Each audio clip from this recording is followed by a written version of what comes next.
Hopeful for tomorrow, good enough today.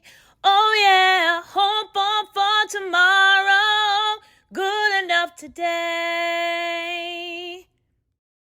Hi, everyone. Welcome to Good Enough Today, the podcast where we share stories of people showing up authentically even when life gets tough. I'm your host, Cheremma Lee, and today my guest is a community activist, a woman, a mother, a daughter, a sister, an attorney, and an overall amazing person. Please welcome to the show, Amber Hamilton Gregg. Thank you. Thank you. I love Amber's energy, and I must say that I am super impressed by Amber. I've known her for a long time, but I love how she also just shows up as herself wherever she is. So if you didn't know that I'm one of your biggest fans. Now, Amber, you're going to get on the hot seat. And of course, the first question is, how are you doing today? Physically, emotionally, and mentally on a scale from 1 to 10? I would say I'm at an 8. For each one? For each one. For each one? Yeah. Man, I see, now you're going to make me sound like I'm a depressed person because the feedback that I got was that I needed to share my PEMs as well. So I would say physically, I'm probably a 5. Emotionally, 8 is hard to get to. 6, I would say 6. I would go with 6 mentally as well. So okay. I'm working towards you. You got these 8s going. I feel, man, did I say that you're a mother and you're working at 8s? Yeah. How is that working out? How are you keeping up with all of that? I don't keep up. So that's the thing. Like, you're never going to be caught up. You're never going to be ahead of things at the point that I am in life. So I literally just take things day by day. I have conversations with my husband and my parents who help out with my children, basically my village. And we talk every day about what our day looks like and what we need help with. And I have to be honest with myself about what I need help with. See, you started off. I'm supposed to start off with a different question, and now you got me going somewhere else, Amber. So, how did you learn, or did you already know, like when you became a mom and you're working, you're doing all these things? How did you get to a space where you're okay with just, okay, let me figure this out, and then taking that step to ask for help too?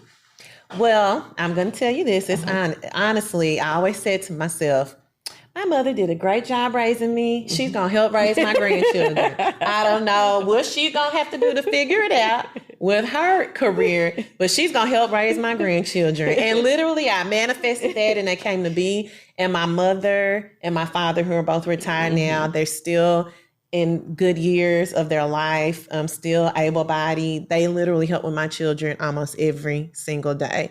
I'm talking about pickups, helping get projects done, dinner, because I do have a career that's demanding. My husband has a career where we're both full-time, and sometimes I'm having to do things after hours, in my career. And my parents being in the same town as me, and we purposely live closer to them so that we could stay within a good driving distance with them. That is honestly the key to how I have been able to do all of these things. But I knew early on, before I had children, my mama's going to help me.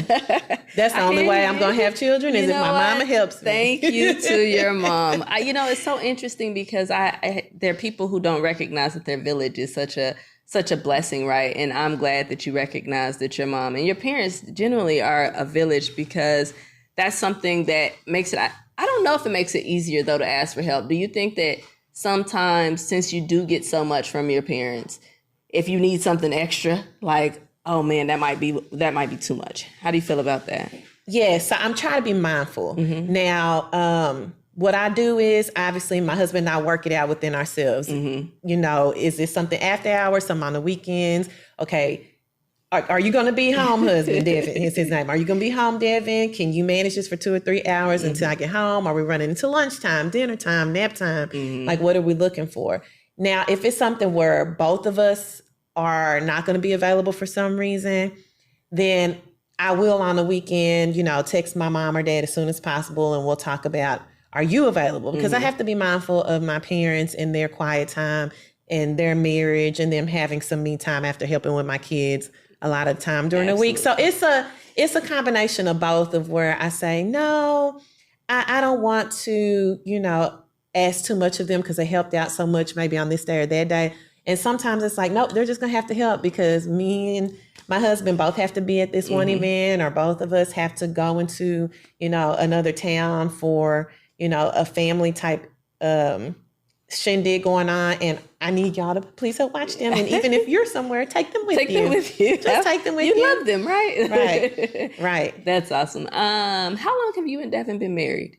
We have been married for 12 years. Okay. Going on 13 years. Oh, awesome. Now, what you mentioned was a lot of communication between the two of you. Did you grow into that communication style, or have you guys always just been really good at communicating? We have always been good at communicating. We met in college, and we literally started our relationship talking on the phone for hours because he was still in College Station at the time. I was doing an internship in Dallas at the time we started dating.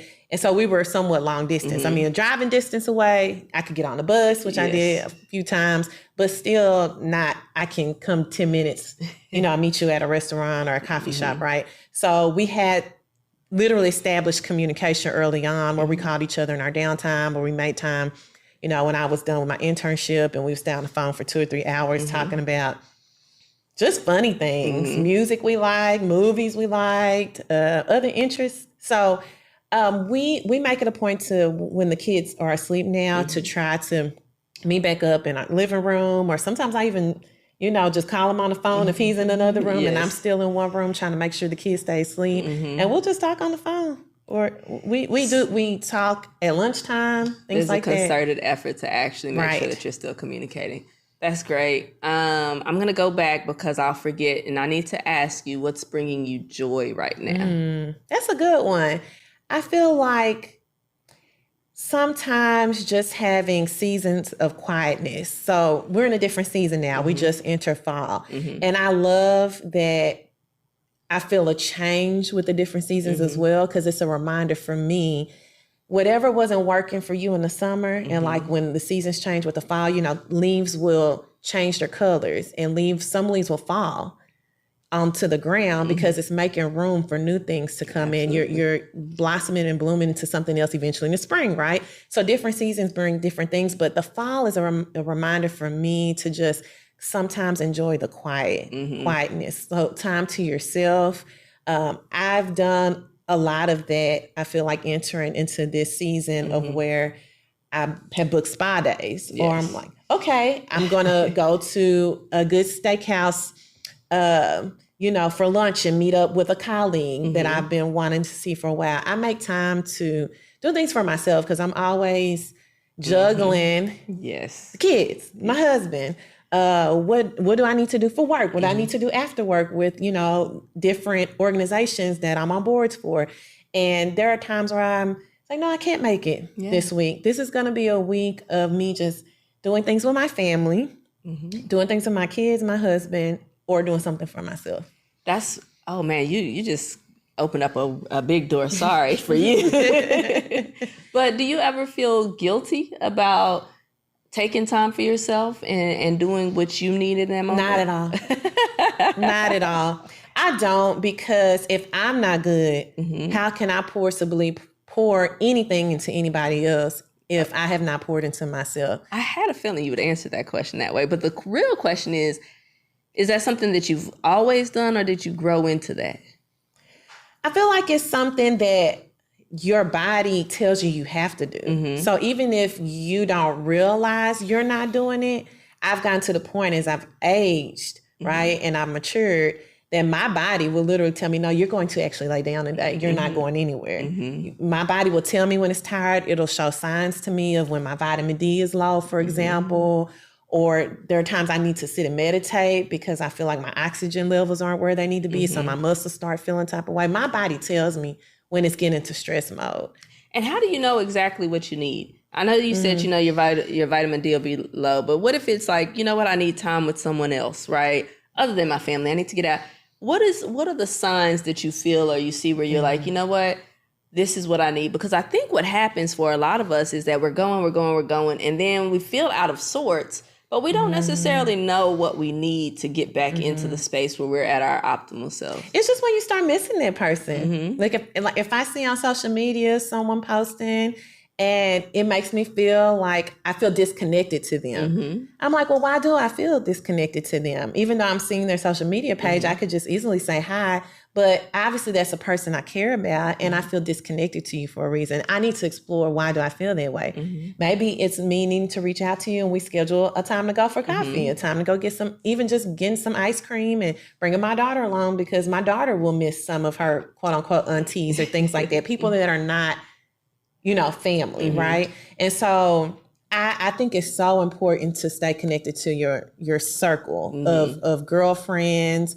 I think it's important to even go to collegial events where there's other like-minded people, some similarly situated, some not, right? I think it's so important that you continue to do things like that, because you do need to be around other people than just your family. Absolutely. It's so interesting because I am the exact opposite, right? I try to stay away from as many people as possible because I'm more of an introvert, right? And because I'm an introvert, I sometimes discount the importance of the community, right?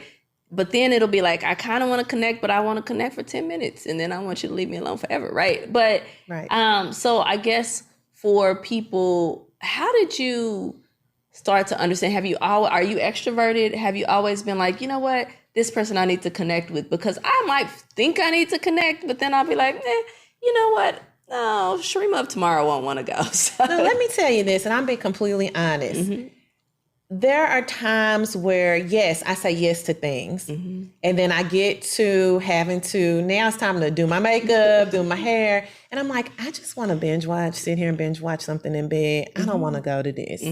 But what I do now is I'm very mindful, intentional of what I say yes to. That's the difference, because now I'm in a space where I'm wiser, I'm more mature, I have a family. And so if I'm going to be away from my family and away from my husband, it needs to be for a purpose that is very intentional and aligned with, what God has in store for me. So if it's not something that is aligned with that relationship I have with God, or a purpose of creating some type of impact, then I'm not going to do it anymore. I used to be in a space, especially when I first started my career, you feel like you have to meet these people and you have to become this person. And, you have to be so many things. And, once you find your way through your journey and navigate through your own journey of your becoming whoever God has meant for you to be, then you no longer do those things. You no longer say yes to things that don't align with your purpose. Okay, so see, this is something that comes up in a lot of my interviews, is people saying something that aligns with your purpose. But I would think of us 15 years ago or something, right? Do you think that you knew what your purpose was then? And then if not, how did you find it? And if so, how did you know what you should go toward? What feeling did you get with that? 15 years ago, I knew I was going to be an attorney, because God put it on my heart literally in middle school that I was going to be an attorney. I applied to a law magnet high school when I was literally 12 years old, going on to be 13. And that was with God guiding me and telling me, this is what magnet high school you're going to go to. And so going through college and then going through law school, I knew like I was going to be an attorney, right? What type of attorney, that was changing for me, all up in the air, what exactly field I was going to be in. It was me basically receiving a lot of no's and a lot of closed doors that got me to where I am today. Okay. So yes, prayer to God and speaking to God, right? But also a lot of heartbreak. Yeah. A lot of closed doors are what guides you to where you're supposed to be, right? He'll open the door that he has for you because that's where he wants you to be. And of course, it's hurtful. You feel rejected. A lot of times you feel like you're not good enough. A lot of times you sometimes feel like an imposter. Right. Oh man, see, yeah. Okay, Amber. All right, you want to do it? Let's do it. So early on in your career, you're feeling like you have to be something different, right? You have to, and I am guilty of this too. And as you start to navigate a little bit more, but when you talk about failure, right? Because I always talk about getting stuck in the suck. I'm going to trademark that, I think, at some point, right? And so if you get stuck in the suck, right, you might not keep moving. when you felt that rejection, or you felt like an imposter, or you felt like, you know what, maybe I am not good enough, how did you keep from getting stuck in that suck, and what did you do to continue to move forward? You know, God has always blessed me into not being stuck in the rut. Is that how you say it? Stuck in the suck. Stuck in the suck. Stuck in the suck for that long. I remember this one internship ending, and I thought it was going to lead to a future path and this and that at that place, and it didn't. It was like the internship ended and there was no future path. And I remember just feeling very sad and feeling a feeling of rejection, like, well, why didn't I get offered this position to keep going forward? But what I didn't know, and I couldn't have known, is what God was orchestrating, right, behind the scenes. Because had I not got that rejection, it wouldn't have led to me literally just a week or two later getting a call that, hey, I have an opening at this law firm and I need somebody ASAP because someone's going on maternity leave. And had I obviously started or continued forward with that other internship, it wouldn't have led me to that. And it's hard when you get into those places to see the light, right? Because you have to trust, and it's just through your faith. You have to trust that God is going to bring you out. You don't know the day, you don't know the time when the light will shine. But what I do now is I look back on all the times, even through high school times, where I felt low, where I felt sad, or someone hurt me, or I felt disappointed. And I remember that I was okay, that God brought me out. So now I'm a living testimony in my own way to anybody. And I remind myself, you need to remember where you came from, sis. Look what God brought you through. And he's going to always do that because he's here for you. He's merciful. He's good. You have grace, you have favor, and he's never going to keep you there too long. And sometimes we have to go through things so we can grow. So I had to learn that too. Oh my gosh, I think I usually learn that the hard way, right? Like there's no, I would like to be able to like skip the process. Like, God, I promise, just let me know and I'll be okay over here. Just get me over there and then we can, but it doesn't really work like that, right? And especially when you're younger, I think that you take things so personally, right? And sometimes we can't, well, I don't think we can ever see the vision that God has, right? And I think that is something that leads to us now, right? After a while, you can start to look back and be like, you know what? I'm okay. Even though I know that when you're in the storm, it doesn't feel that way. Right, absolutely. Now, we talk about showing up authentically. And one thing that I didn't mention, I actually don't think that I mentioned that you were a wife. Sorry, Devin. No, for sure that I did not mean to exclude you. But I didn't also mention how you are so invested in empowering other people. And I wonder, where does that come from? Why is that important to you? It comes from, honestly, sometimes not always feeling like I had someone in certain spaces that was advocating for me. There have been times, even throughout law school, where I felt that I wasn't always welcomed, or I didn't always feel like I fit in, or I didn't feel like somebody was taking me under their wing to show me things, but I was seeing it with others. And so, like you said, it's hard because you don't want to take everything personally, but at the same time, you also don't want to discount your own feelings. Absolutely. Right? Your feelings are valid. And other people might feel the way you do. And so that's what I've learned as I've grown into my career, especially with reaching out to other students and younger individuals, is that they do feel the same way in different spaces.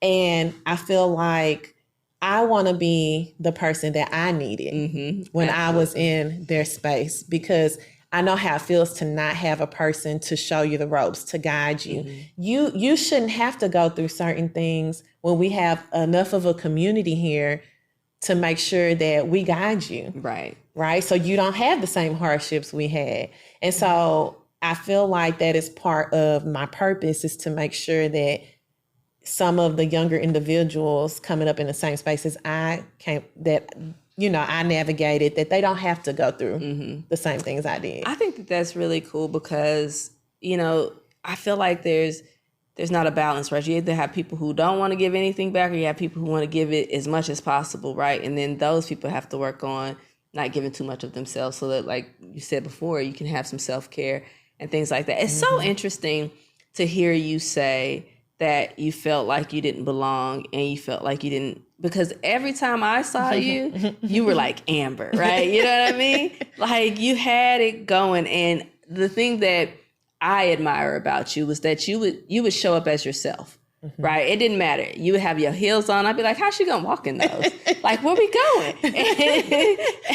And that would just be you, right? And you would be unapologetic about that. And even to this day, I'll be like, there go Amber. And I would like appreciate that about you, because as you're saying you wouldn't fit in, I would be like, if I could just have enough to be like, this just gonna be me. I think as you get older, you get that, right? But where did that come from, where even if you didn't feel comfortable, right, you were gonna show up as yourself and people were gonna take it or they gonna leave it? I think it started for me after college, where I felt that, you know what, I'm in this legal space, and you know, there's not a lot of us. So I'm half Hispanic, half Black. So with either ethnicity, there's not a big percentage of us. I think it's still only like 5 to 6% or even less of African-American attorneys in the state of Texas, right?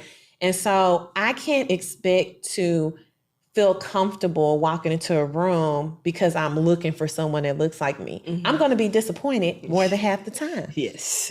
And so I had to learn to be comfortable with my braids, be comfortable being tall, like over 6 feet with heels on, be comfortable with my pearls on and my bigger accessories and my big personality, walking into a room and just owning it. And, you know, that's who God made me. And honestly, trying to fit a certain mold, it just don't work for you. It didn't work for me, because the way I'm speaking or the way I'm walking or the way you're talking, I just can't be like you. I have to be me. And so I have become successful in the courtroom, outside of the courtroom, in boardrooms, in meeting rooms, by just being myself.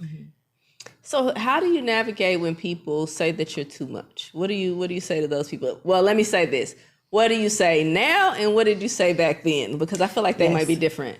I had been told before that people have said, oh, she's too much. She has too much personality, or she dresses this way, or she thinks she this, she thinks she's that. And I've heard that literally since I was in high school. I have heard that at every stage of my life. And what I learned as I've gotten older is that you do not dictate who I am. I am whoever God created me to be. I'm the daughter of the Most High, first of all. And so I have learned that I am unapologetically, like you said, Amber, and that I'm going to be that till the day that I die. And so I know that no matter where I go, I'm going to have this light, and I'm going to bring the light, and I'm going to share the light. And either you're going to get with that or you're not. And you can move around if you don't like it. There's nothing I can do about it, and there's nothing I want to do about it. So I've learned now that the people that gravitate towards the light that I bring are my people. And I think we all have to learn that is you're not going to get along with everybody. Yes. It's how many billions of people on this planet. You're not going to get along with everybody. Everybody doesn't look the same. We don't dress the same. We don't act the same. We don't behave the same. We're not meant to. We're meant to be our own individual selves, and we're meant to connect with who we're meant to connect with. And so once I learned that I don't need everybody to like me to validate who I am, then it was free game for me. I was like, the world is mine. I can reach and do whatever I want because I am comfortable in my own skin and I'm comfortable with who I am and what I bring to the table. Now, how would you tell someone else to become comfortable in their own space with who they are? Because I think that, of course, I know with age it comes because I think we just stop caring as much, right? Because life is happening too much and it's just like, you know what? This is what you get. But when you're younger, I feel like that, especially as you're trying to become established, right? You feel that pressure to be like, okay, people need to like me. But some people you can just walk in, like you said, you're light, and they're like, no, I'm not, this is not it. and you might just not like the person. It doesn't have to be a reason, but if you were, or what do you tell the people that you're mentoring? Like, hey, I understand where you are, but what kind of perspective can you give them on that? Well, I tell people to start off, always be kind. So no matter what anybody's doing to you or saying to you or how they're making you feel, whether it's passive aggressive or not, always be kind, but set boundaries. So you never want, God didn't mean for us to be belittled or disrespected, right? Or to tolerate toxic circumstances. I know that in our generation, we don't put up with that. We will leave, okay? Absolutely. We'll be like, oh, this is a toxic environment? Yes, I'm gone. Bye. And we do that for our mental health and for our physical health and emotional health. A lot of things that are now we're being educated about, being brought to the forefront is things that we need to take care of. Because if not, it leads to certain diseases and other mental health conditions. Because before our generation, they were kind of taught to just stay and, be a dedicated, loyal person to this toxic relationship or toxic situation. And so I start with, let's try to be kind. If it doesn't get better, this is not the space for you. That's not the person for you. That's not the environment for you. And you need to move around and be somewhere where you are valued. Yes. Oh, okay. So that, I feel like that's easier said than done, Amber. Like, how have you navigated? Because sometimes you want to be in that space so badly, and that's not the space for you.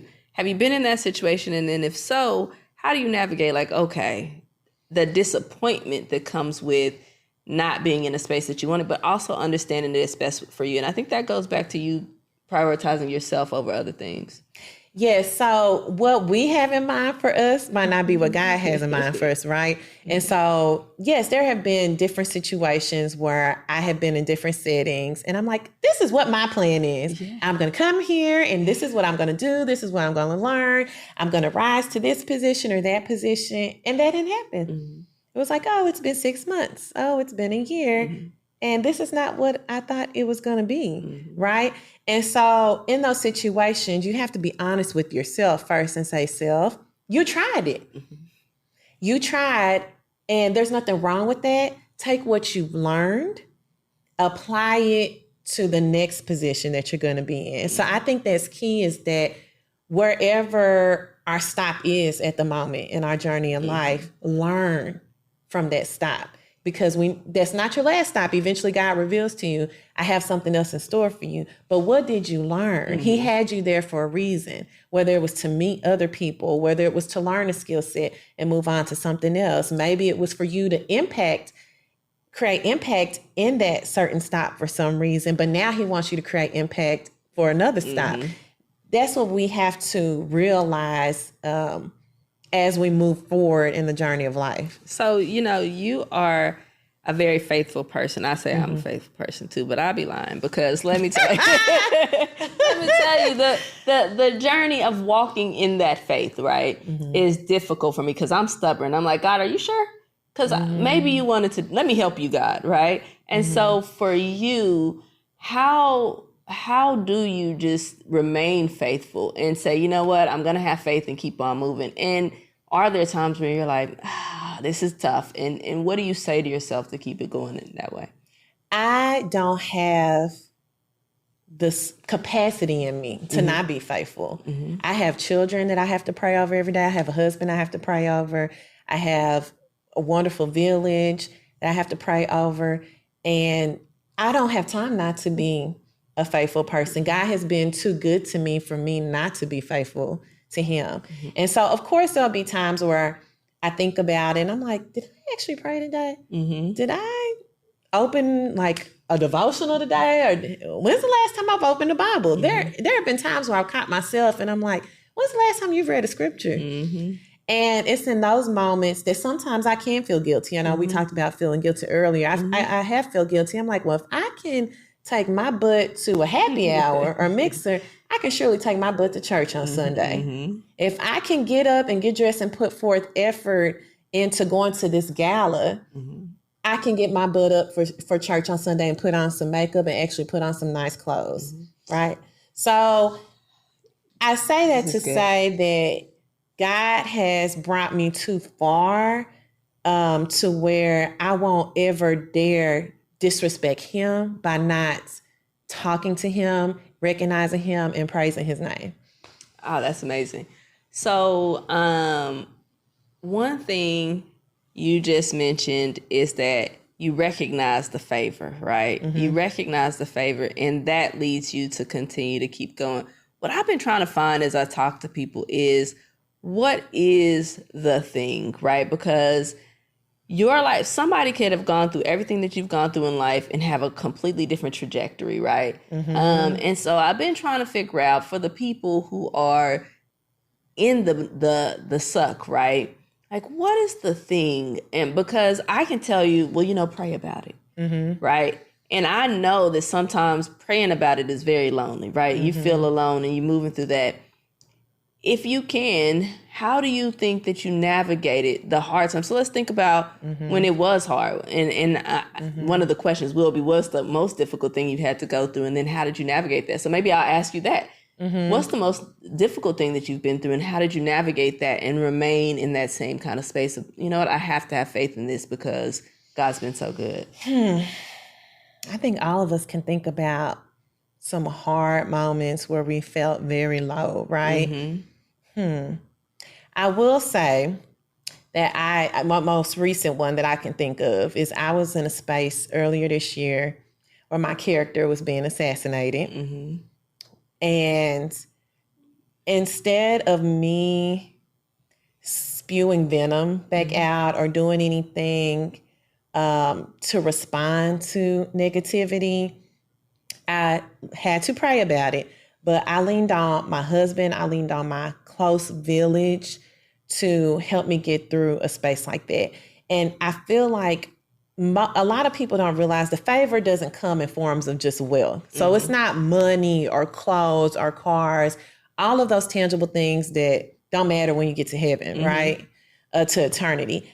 What I'm talking about is character, integrity, people that God has put into places to help you mm-hmm. get through things that you're going to be going through in life. That's favor to mm-hmm. me. Favor in the form of love, people that hold your hand, people that pray with you. That's the kind of favor that's intangible mm-hmm. that I value more than the salary, the big house, the fancy cars. I don't mm-hmm. care about any of that stuff. I care about who is standing next to me. Mm-hmm. How do you find those people? How do you discern that this person is really for me and this person is really not for me? And I know that sometimes it's obvious and sometimes it's not. How have you used that, and how have you been able to discern who's for you? Time will tell, but a lot of the times it's by growing through things together. Mm-hmm. And what I mean by that is I have seen even my own experience, but even through others mm-hmm. That I know, that a lot of the change in your circle, as you could call it, comes with successes mm-hmm. or lifestyle change. So when people get engaged, when people get married, mm-hmm. when people have babies, when people get promotions, when people get a new house, that can cause a lot of rift. Mm-hmm. And what I have seen and what I have experienced is that some people are uncomfortable with change in general, mm-hmm. even though it's not necessarily affecting them directly. And some people are afraid of who you're becoming. Mm-hmm. Okay. Yeah, some people are not comfortable with who they are, and they're afraid of who you're becoming. And so then it becomes a rift. And they can't handle that energy, right? Right. And I think that goes back to being okay with some people just have to, the relationships change and you move forward. And I think that's kind of difficult for most people. We haven't talked much about you being a mom, right? And I know you have 2 children. I'm not a mom, so I like to bring that, though, the energy into the podcast, because I know that a lot of people who listen are parents, right? And one of the questions, I guess, one, what is the best thing about motherhood for you? And then what's the most difficult thing to navigate for you? The best part of motherhood is just seeing this little miracle from God that love brought together, that looks like you sometimes and looks like your husband sometimes, look like their grandparents sometimes, right? You see just several generations of, just just seeing them, that in their face and their personalities even, it's just little miracles, right? That every day I carried in my womb. And so sometimes I'm just astonished by God's creation, right? And then the hardest part is sometimes when you have to discipline those kids, when you have to be hard on them and you have boundaries with them, and you have to also, I feel like there's a push and pull of what you learned from your own childhood, right? And things that you want to bring into your own parenting of your child, and things you don't want to. So I think that can be the hardest part, is this child has a different personality, each one. And it's like, so what are the parenting techniques or tips or tricks that I actually want to utilize, and which ones do I don't want to utilize? Right. So I think that's the harder part, is navigating exactly how to parent in difficult situations. And each age is just different. You know, I saw something, probably on social media, because that's probably where I get this information from. So take it with a grain of salt. But I saw something about how no child grows up in the same household, right? So it can be your sibling, but you didn't grow up with the same parents. You didn't grow up with the same experiences, even if you did, even if you were at the same place, right? Because their personalities are different. I might be able to, my mom can say something to me that she might not be able to say the same way to my sister, because she might be more sensitive, right? And so how do you navigate that with the different personalities of your children without making one feel like, oh, you favor this person? But I think kids always feel that way anyway. So I think you just have to give yourself grace as a parent. That's honestly what it comes down to. There's no perfect way of doing things. There's no right. There's no wrong. And this might work today, and then it don't work tomorrow, and I have to show you I mean business in a different way, right? And so, yes, every child is different, and every circumstance is different. So you literally have to just tackle it day by day and give yourself grace.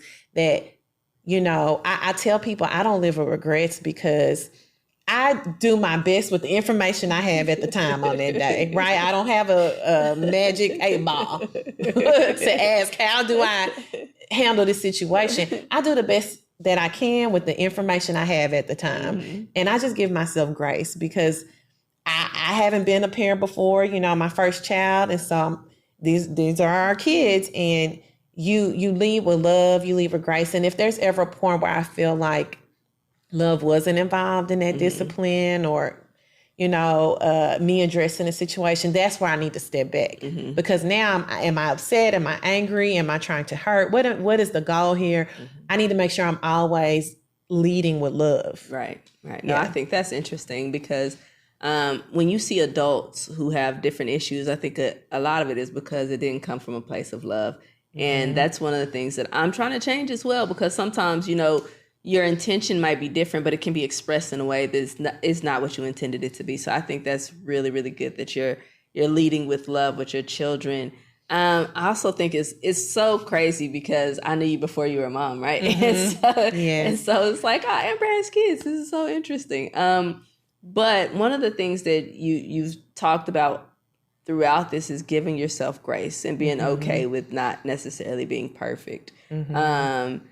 How have you learned to be more great, give yourself more grace? I've learned by not being able to do everything, simply. I mean, I don't know how many times I know we as moms, especially growing up in this economy and this troublesome world we're living in, where we have to say, I'm not going to be able to make dinner today. So are we going to Cece's or are we going to Wendy's today? Which one is it? Because I'm not going to be able to cook. I have to finish a project, or we have to take the kids to basketball or dance today, and I just won't be able to cook. So it's just a lot of you being honest with yourself, that there's this misconception that you're a superwoman. Like some people say, you're a superwoman, you're everywhere, you do everything. I'm not superwoman. I have a super village. It's different. I have I wouldn't be able to do half the things that I do outside of my family obligations if it wasn't for the village I have to help me. And so I am thankful for that village, that they have allowed me to, and they've seen the value in me pouring into other things outside of my house. Because I know my husband has told me before when he meets people in the community and just law school students that I've mentored and given scholarships out to, and when he gets to meet them, coming to events with me, he says, how could I ever have an issue with you doing this? Look at the impact you've created. Look at the legacy. Like, look at the change you're making. You're a difference maker. And so for me, that makes all the difference. That I'm showing my son. I now take my son to legal events with me because he thinks he wants to be an attorney or a judge one day. And so I'm showing him what's possible. And I'm showing, just through my life, I'm showing my kids, you know, you don't have to limit yourself to a certain title. I'm not just a wife. I'm not just a mom. I feel like God created me to be more than just that. And there's nothing wrong with being a wife. There's nothing wrong with just being a mom if that's what you feel like you were created to be and where your purpose is at that time. But that's not what my purpose is. My purpose is to be all the things. Absolutely. And I think that some people get hung up in the, like, you have to give and take, but there's going to be sacrifice with whatever you choose, right? Even being a wife and a mom, right? There's going to be sacrifice somewhere in that as well. One thing that I didn't touch on is how you got to law school, because I feel like people hear that you go to law school and they feel like that you were wealthy, right? Like your parents must have had some money and that's how you got to law school, right? So talk a little bit about how you ended up in law school and your journey from there, because I think it's important for people to understand that it's not easy. Like we all have a journey to get into there, and then I think we have ways, right, to make it work. So how did you make that work? That's a good question. So when I went to Law Magnet High School, I knew that I wanted to go to college, and I wasn't sure if I wanted to major in political science, which is what most people equate to like the most type of legal degree you can get. It was between the University of Texas, SMU, Southern Methodist University, and Texas A&M, where I was going to eventually go. I graduated in the top 4 of my class. And so I got into all of those schools. And then at that point, it came down to major and whether you were going to give me scholarship funds or not. My parents were both educators, very hard workers, but I had a sister that was literally a year ahead of me that was in college at the time. So there wasn't just I didn't have a trust fund. I didn't have an educational fund for me to just have at my access, you know, to use at my leisure. And so I knew that I needed to get scholarships. So my junior year and my senior year, I was going into the office because there was no internet, you know, at the time, and just Google scholarships for juniors and seniors. Much older, but yeah. Now so much simpler. But I had to go to the lobby of my high school and look to see in this bookshelf area, what flyers do they have or packets do they have this week for scholarships. And so I would do that. And luckily I did have some friends that were really competitive and really cared about their rankings and, you know, scholarships and things of that nature. So you naturally have an inclination to do that too. Yeah. And so I long story short, my scholarships came in and my major of choices came in, and A&M gave me my major of choice to business, which I chose the business route because there were business law courses and like the political environment of business that you could take your junior year and senior year, which I felt, and they had attorneys that would be your professors. And I felt that was more interesting for me and a more safe degree if I didn't go to law school, that generally business is widely, you know, used for anything else you want to do. And so when I was at A&M as a business major, I did an internship program called Inroads, and it was for minority internships in the local Dallas area, but they have nationwide internships. And I looked up to intern with a very big Fortune 500 insurance company. I was there for 2 summers, 2 winters, learned a lot. And what I learned the most is that, okay, it's a nice, very rewarding career to be an adjuster, but I remember specifically intentionally asking to go out with the attorneys in the legal department there. And I said, this is what I need to be doing. And I also saw how much of a difference was and how much they made and your lifestyle and your freedom. They would go out of the office. They didn't just sit There's nothing wrong with sitting at a cubicle, but they didn't have to sit at cubicles. They had offices and went out and did different things. And I said, that's what I want to do. And so it was still reinforced in me because it was already implanted in my heart to do that. But it was reinforced that this is what you're going to do. And so after graduating, I had applied to different law schools in Texas and ultimately chose Texas Wesleyan School of Law, which is now A&M, because of the scholarships. I received a few scholarships to go there, and it was ultimately the best decision. We met each other. Absolutely. We're friends and doing this show. I met one of my other best friends as a godmother to my children. I'm a godmother to her children, my friend Marche, and we have our own Testify Her group that we have organized and that we do, which uplifts women spiritually. And I'm so glad and I'm so grateful that God led me to Texas Wesleyan. Because, you know, when we went, we didn't really have the biggest alumni support. The school was still making a name for itself. It was still trying to climb the rankings. And we went trusting God, right? Yes. We went trusting God that, you know what, this might not be the highest ranked school, but I'm going to get you to where I need to go, and I need you to trust me. Right? Because you're committing yourself to 3 years taking the bar. You're committing yourself financially. Because although I had scholarships, I still had to take out some other funding, right? When you're studying for the bar, most people, you don't work. You don't work for those months, and you have to trust God and have a plan to get through that and wait on your bar results. So that's how I became a lawyer and decided which law school was honestly just who was going to give me money, because I didn't That's have the way I decided too. That's the way I decided who's giving me the most money. And it's going to be, because I feel like, you know, that's one of the things that you have to, if you don't have somebody paying for it, right? Right. It's how am I going to do this? And not be a burden to the people around me. And also be able to live a life after this, right? And so I think that it's important. And I feel like most people don't know how we progress through that journey, right? Because you just see the end result and you're like, oh, but there was some hard work to get through it and figure out. And I will say this, I didn't put this in there. I took a LSAT prep course when I was at A&M. At the time, it wasn't Kaplan. I think it was Princeton Review. I don't know if they're still around, but the summer going from my junior year to my senior year in college, I saved the money from my internship, because that course was not cheap. That is not cheap. It was not cheap, and I paid for that. And also, my sorority sisters.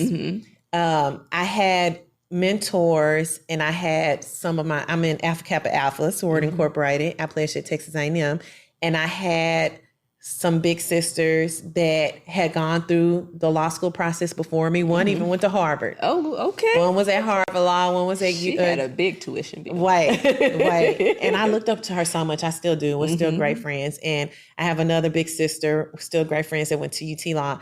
And they helped me because I was a first generation law school student, attorney in my family.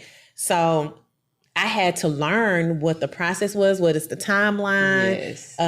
What does this look like? And they helped me with my journey. And those two girls are more than half of the reason of why I ended up where I ended up, because of their guidance. That's actually one of the things that, you know, with Good Enough Today, the goal is to help people understand that no matter where we are in our journey, we all go through things. And we are just trying to do the best that we can today. And sometimes it's not great, and sometimes it is, but you want to keep putting one foot in front of the other and moving forward. And I think that sometimes we see people and we think that everything's just so refined with them and they have all these things, but you don't understand it. We're all going through the same kind of things. It might look different, but the process is still the same. And we're trying to create that community where people can say, you know what?